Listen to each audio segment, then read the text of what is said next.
حضور اکرم صلی اللہ علیہ وآلہ وسلم نے فرمایا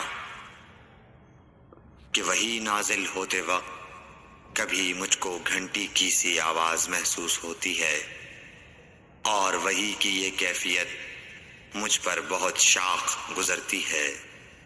جب یہ کیفیت ختم ہوتی ہے تو میرے دل و دماغ پر اس فرشتے کے ذریعے نازل شدہ وحی محفوظ ہو جاتی ہے، اور کسی وقت ایسا ہوتا ہے کہ فرشتہ بشکل انسان میرے پاس آتا ہے اور مجھ سے کلام کرتا ہے، پس میں اس کا کہا ہوا یاد رکھ لیتا ہوں۔ صحیح بخاری حدیث نمبر 2۔